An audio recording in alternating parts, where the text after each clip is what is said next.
Ô, porque Dário, hoje, no meio acadêmico, o senhor acredita, então, que esse assunto da maconha ele já está resolvido? Tipo assim, é maioria que vê os benefícios. Ou ainda tem aqueles pesquisadores que mais aí também que são influenciados por uma linha ideológica conservadora que não quer abrir mão. Porque eu sou aquele tipo de pessoa, Dário, que contra fatos não tem argumento. A gente tem a ciência que vem para mostrar, olha, está acontecendo isso, tem benefícios. Por quê que o senhor acha que essas pessoas ainda vai contra todo esse avanço?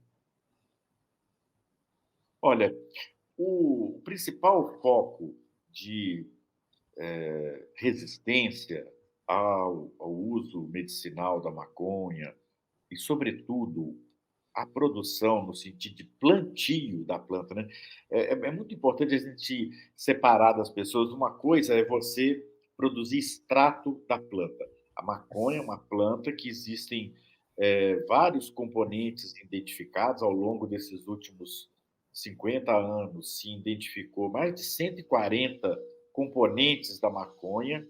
Uns Uhum. são desenvolvidos no início da germinação da planta, outros no final, uns estão exclusivamente na flor, né, que a gente conhece, mas os três mais conhecidos que a gente tem no utilização medicinal é o THC, o CBD e o CBG. São três componentes assim que a gente tem óleos aí que produzem. Quando a gente fala de óleo, a gente está falando de uma extração da planta. A maconha é uma planta que ela tem variedades do tipo, igual você tem raça de cachorro, você pode Uhum. ter um shih tzu, que é uma peruquinha ambulante, assim, desse tamanho. Você tem um dinamarquês, que é um bezerro de todo tamanho, eles têm uma diferença genética muito pequena, mas é uma grande variedade, assim, de tipo, força, né, tamanho. Maconha também Sim. e é uma planta, o próprio nome, Cannabis sativa, é um nome latim que quer dizer cultivada. A maconha, ela tem comprovação da presença na civilização humana nos últimos 12 mil anos. Ou seja, há 12 mil anos que se identifica que ela é uma cannabis sativa, ou seja, uma cannabis cultivada, domesticada pelo ser humano, Caramba. diferenciada do que seria uma cannabis selvagem, né? Uhum. A gente, por exemplo, a gente consome cannabis há esses 12 mil anos. A gente imaginar que o arroz ele tem 3 mil anos que ele foi domesticado.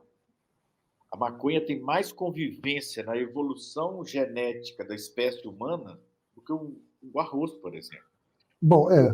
consegue. Mas eu sei que o senhor já entrou brevemente nesse aspecto, mas por que desses 12 mil anos, né, a, a, a repressão maior foi quanto? Foi da década de 30 para frente? Os últimos 100 anos, né, marca uma política que os países resolveram acompanhar os Estados Unidos, começando pela lei seca nos Estados Uhum. Unidos, que criou um grande aparato repressivo para poder proibir o consumo de álcool. E o que acontece? A proibição ela é o motor da corrupção, da criação das instituições criminosas, das facções criminosas, porque, claro, é toda aquela esfera em volta da sociedade que não para de consumir aquelas coisas e produz o produto sem controle, de baixa qualidade, o suborno policial para a coisa poder continuar funcionando. Então, esse conjunto de interesses se preserva até hoje, ou seja, grandes políticos, esse crime organizado tem infiltrado nas instituições brasileiras, no Sim. legislativo, na Sim. polícia, no judiciário, Sim. e eles fazem com que um grande mecanismo proteja as figuras que são os grandes investidores e pune quem está na ponta do sistema, criando uma estratégia de alta substituição dessas pontas, e isso só tem esse mecanismo de interesse. E, é claro, tem também o grande capital, porque as multinacionais da indústria farmacêutica, elas querem dominar esse mercado. Se no Ah, Brasil for legalizado uma produção de maconha, eles querem ter monopólio sobre essa produção, sobre o fornecimento Lógico.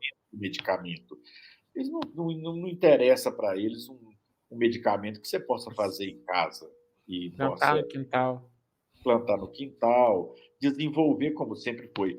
A maconha ela foi utilizada, né, da forma medicinal no Brasil, trazida sobretudo pelos negros africanos que já tinham experiência disso e na medida que eles não tinham acesso a uma saúde amparada pelo Estado que garantisse eles podiam caçar, fazer os próprios remédios. A perseguição original do Brasil vai também de encontro a isso, assim, a proibir o curandeiro, a benzedeira, sabe? Sim. Tratando ele como charlatão, porque, é claro, o Brasil veio querendo construir uma medicina baseada em evidência, que tem as suas vantagens, mas essa interface de cuidado das pessoas até chegarem a uma medicina institucionalizada sempre existiu e existe até hoje. Quantas pessoas, antes de chegar no posto de saúde do SUS, ela já passou num terreiro, num centro espírita, sabe, num lugar no qual ela foi acolhida naqueles problemas, tomou alguns, geralmente, ervas medicinais, etc., já chega muito mais Uhum. organizada para ser atendida no Sistema Único de Saúde.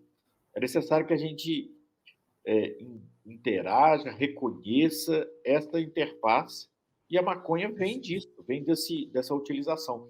Mesmo não sabendo, não fazendo isso que as associações procuram fazer, fazer um exame do extrato da planta, fazer uma diluição rigorosa com uma farmácia magistral, organizada, tal, para se ter um produto que tenha a sua utilização, o seu modo de operação, as pessoas desenvolviam lá os seus olhos e estuda a reação, se a pessoa está ficando muito alucinada, diminui a dose, sabe?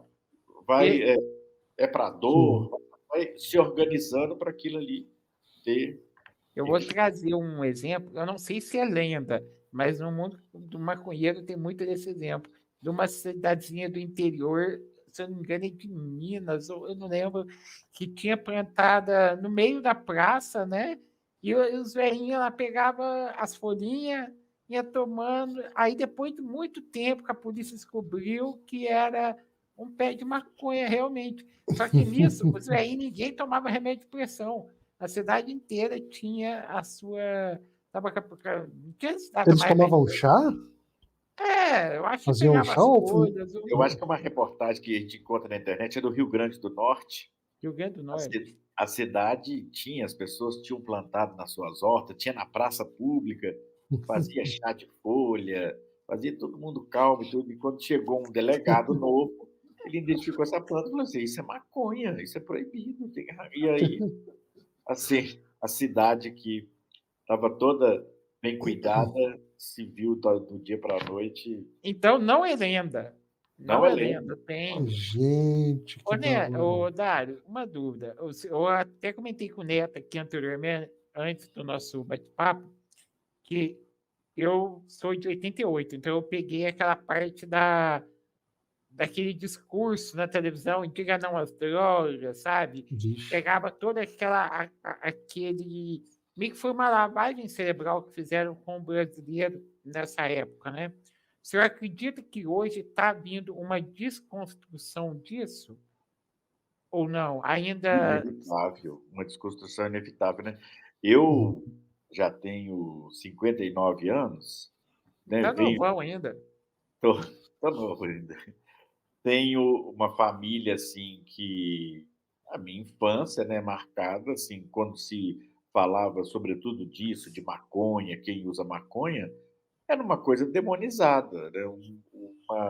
Uma droga que destruía famílias, essa narrativa assim, sem preocupada, obviamente, com o que as jovens podem fazer uso. Nós podemos até falar sobre uso assim, na juventude, na idade Sim, mais velha, mas assim, era uma coisa, e na televisão também, na escola, essa filosofia de você tratar uma coisa como proibida, no fundo você está incentivando as pessoas a experimentar, a utilizar aquilo. Tudo que é proibido é cobiçado. Então, é preferível de você falar dos efeitos para a pessoa, para que ela ajude a construir um autocuidado nessa escolha, do que você dizer simplesmente que a coisa é proibida. Como assim? Sim, sim. Você vê a hipocrisia do lado. A criança vê assim, álcool é proibido, mas aí ele vê as pessoas consumirem álcool de maneira abusiva ou, né, problemática, e ele também vai querer experimentar aquilo, é um exemplo. Não é? Tá, Mas essa sim, coisa. e hoje em dia eu acredito que exista muito mais discussão inevitável pelo fato dos benefícios e os casos das pessoas que trouxeram para elas um alento contra o sofrimento. Existe um vídeo na internet da plataforma brasileira de política de drogas que chama Estado de Proibição, pode ser procurado aí no YouTube.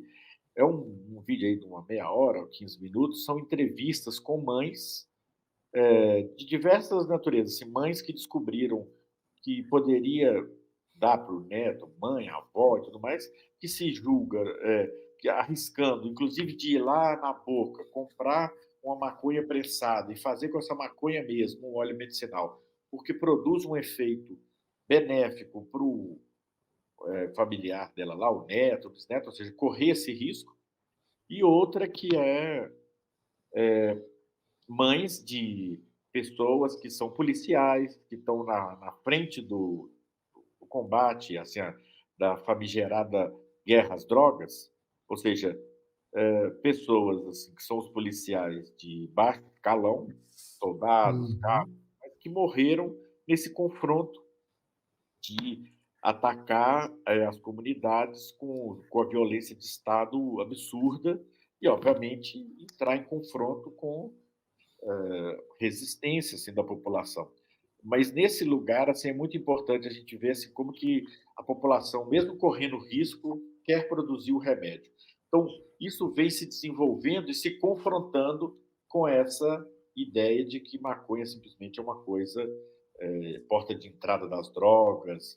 Então, Hum. pessoas entenderem e pararem para pensar o contrário, que o fato de uma pessoa por exemplo, que está consumindo o crack, que é uma droga extremamente lesiva, ela passar a utilizar maconha e deixar de usar o crack é um benefício para a vida dela, é uma tomada de atitude, de cuidar do Sim. próprio corpo, sabe? Então, eu acho sim. que isso desenvolveu Re- muito e está muito Redução de danos, né, Dário? redução de danos. A palavra é essa. Tem uma redução de danos. E aí, no caso, isso também é uma visão muito nova, né, de tratar o usuário com o problema de vício como assunto de saúde, para ter toda essa visão de precisa de cuidado, a redução é uma melhora. Isso, pelo menos na minha visão, parece que é uma visão bem recente da coisa, né, que ainda Sim, precisa ser difundida, que nem você está falando que dessa virada inevitável de chave da realidade está suplantando os rumores na vida das pessoas que usam. É, é, você vê isso também na visão do viciado, da pessoa que sofre com o vício enquanto doença. Essa mudança já está acontecendo também? Pessoal, eu vou ter olha, que só. Pera aí, 10 minutinhos aqui que eu vou desligar a câmera e já eu volto. O departamento chegou aqui no meu relógio aqui agora. Ó, eu tô com um problema de Eita! eletricidade. Minha casa estava quase pegando fogo. Pera aí, Dália, é 10 minutos, tá bom? fica 10 minutinhos. tranquilo. Tá joia. Não, continuamos por enquanto. Neto, pegando por isso assim, você chamou uma questão, né, assim, que tem muitas nuances assim que a gente poderia tratar. Uhum. Começando pela coisa assim, é muito mais eficiente quando você o uso eu prefiro utilizar os termos, em vez de usar assim, viciado, Uhum. abusivo, eu prefiro usar o termo uso problemático, sabe? Certo. Porque é alguma coisa que, se você não conquista a pessoa para ela assim, ela mesma decidir em qual perspectiva que ela quer levar a vida dela, a Uhum. coisa, se mudar, muda assim temporariamente, mas volta para uma situação ruim para ela mesma. Então, quando você fala com um jovem, por exemplo, em vez de você falar para ele que maconha é proibido, você ensina uma coisa assim: olha, você sabia que a fumaça quente é pior para o seu organismo do que a fumaça fria? A fumaça Uhum. quente, ela queima mais os pelos da traqueia, que, se daquilo ali vai danificando e tudo mais, é ruim para a sua saúde, assim, na sua vida. Mas é a forma mais rápida de ação, no caso da maconha e tudo mais. Mas fumaça, Uhum. como um todo, não é uma coisa boa para pulmão, seja de Sim, maconha, seja de cigarro, né? qualquer uma. Aham. Então, assim, quando você conversa uma coisa dessa, você está transmitindo para a pessoa uma ideia de cuidado de si. Então, quando a pessoa faz uma escolha, então como é que eu faço fumaça fria? Eu uso filtro. Eu uso bong, que é a fumaça passa pela água e resfria antes de entrar no meu organismo. Uhum. Essa ideia de cuidado é a coisa revolucionária que leva a pessoa a pensar assim: o quanto que eu estou fumando maconha está atrapalhando eu de estudar, sabe, fazer as coisas que eu quero estudar? Eu estou Sim. gastando mais do que eu posso do meu dinheiro para comprar maconha e tudo mais. Uhum. Esse julgamento que permite a pessoa, então, eu, eu preciso parar, mas eu posso dar um tempo, sabe? Quando você Uhum. essas pequenas mudanças, isso é de uma grandeza, assim, de uma ajuda para a pessoa se restabelecer, se reorganizar num processo de vida, que é o que Uhum. sempre quando a pessoa está com um uso problemático, a, a maconha, o álcool, não é o causador daquilo, mas é o processo. Você vai ver se a pessoa, sei lá, perdeu a moradia, perdeu o Uhum. emprego, É sabe? uma angústia, é um trauma, é um. Tem alguma coisa ali que Uhum. precisa de ser ressignificado para a pessoa caminhar e reconstruir.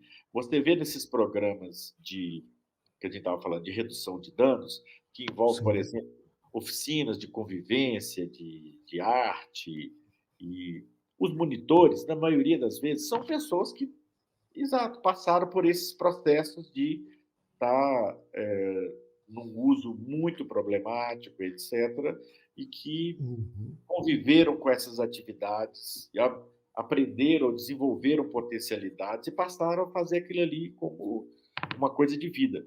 Então, e é isso, assim, na medida em que, por exemplo, uma força policial que está preocupada não em transferir uma violência de Estado, mas em preservar a cidadania das pessoas, Uhum.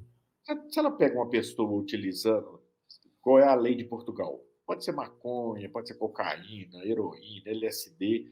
Não vai levar a pessoa para a delegacia, onerar o sistema. Uma pessoa presa custa mais de quase R$ 2.000 para o Brasil. É, E você imaginou esses R$ 2.000 por mês numa escola? Faz muito mais, é muito mais eficiente com do que certeza. uma presa. Então, em vez de levar a pessoa para a delegacia, leva para o sistema de saúde, para o sistema de assistência social, para dialogar com aquilo, assim, criar um processo Uhum. que ajude a pessoa e não punir ela pelo fato dela estar utilizando uma coisa que é ilegal, no caso. Sim, sim. Isso toca numa questão importante, porque aí um outro ponto que muitas pessoas se apegam é esse fantasma de que, mas no Brasil não funciona. Para o Brasil não serve, para o brasileiro nem pensar. Que isso eu acho que é uma falácia gigantesca, porque a gente está falando de um conjunto de leis e regras, né? Que é como a gente viu mudanças no comportamento em relação a cinto de segurança, a consumo de cigarro, ambientes e tal. Eu acredito que seja só a questão de conscientizar e reforçar a lei por tempo suficiente, mas o fantasma existe. Você acha que isso consegue se manter por algum motivo ou cai por terra realmente? Nós estamos num momento assim de muita produção de notícia falsa e de uma argumentação que quer fugir das evidências científicas, que quer fugir do debate de diferentes, né? O debate assim, das pessoas diversas. Uhum, Mas você citou um exemplo bom aí, assim, o consumo de cigarro no Brasil. O deputado distrital, né, lá do Distrito Federal, Max Maciel, que é do PSOL também, fez um discurso outro dia muito bom e tudo mais, falou assim, mostrando como que o Brasil conseguiu reduzir o consumo de cigarro nas uhum. últimas décadas sem um processo violento, sem um processo de guerra às drogas, sem um processo de ir e atuar de uma forma de choque na periferia, como a gente vê, sobretudo o Rio de Janeiro, né, mas não só, mas o Rio de Janeiro é um Sim, lugar, a gente está vendo esse comportamento de ação, violência assim, da polícia e das organizações criminosas também se espalhar pelo Brasil, mas o Brasil conseguiu fazer isso, essa redução, com educação, com leis que mostravam lá na embalagem do cigarro o dano que o uso problemático do cigarro poderia fazer para a população. Então, o consumo reduziu muito. Então, esse é o viés. É claro que as pessoas que querem manter aí e desviar a atenção das pessoas. Qual é o desvio de atenção uhum. que tem em jogo nas drogas? A indústria armamentista, manter um processo de produção de armas e investir nisso de que o cidadão precisa de andar armado ou qualquer coisa parecida, ou da Sim, utilização de armas na repressão policial, uma polícia baseada no uso da força e não da palavra, sabe, nessa discussão. É claro que a polícia, assim, numa situação de emergência, de ameaça, ela não vai entrar conversando com você, ela precisa de ter uma ação de uso da força. Mas a maioria das situações não são essas. A maioria das situações que se tornam violentas é o policial entrar numa escola e abordar o jovem com tapa na cara, com é, chute, sabe? Com sim. algemar com força, sabe? E Uhum, fazer assim, humilhação. Quando você vai ver, são os processos utilizados no treinamento do policial. O policial é treinado com esse tipo de coisa, com humilhação. pior que é. Então, assim, ele pode ter estudado direitos humanos, mas na prática ele toma tapão no ouvido e humilhação, prisão. Ele quer reproduzir isso com as outras pessoas. Que É. quanto mais ele vai para a periferia e ele vê que a pessoa é despossuída, sabe? Ele age dessa maneira arbitrária, como agiram arbitrariamente com relação a ele. Treinaram ele de uma Uhum. maneira ilegal. E ele reproduz essa ilegalidade. Ele vai ser certinho aonde? Quando tiver no centro urbano, tudo organizado, tudo cheio de câmera, filmando e tudo mais. Aí ele se comporta como um policial cidadão. Onde ele considera que tem pessoas que o valham daí, né? Então, as pessoas que querem manter essa rede porque querem é, patrocinar esse desenvolvimento dessa milícia armada, que agentes do Estado migram para um sistema de coação da população, que querem patrocinar isso, não querem esse diálogo que visa uma transformação disso. De se aí se Sim. discutir efetivamente assim, o uso medicinal da maconha, o Uhum. investimento para que a universidade plante, pesquise, faça com que as variedades que são melhores para o clima tropical sejam utilizadas aqui. A gente vive utilizando as plantas que são assim, de país de clima temperado, porque essas são as que, É. né, têm boa produtividade, que vieram para cá. Então, nós precisamos de Uhum. as nossas, porque esse conhecimento ficou perdido aí na proibição. Entendi. Nem isso a gente tem próprio agora, então, ainda.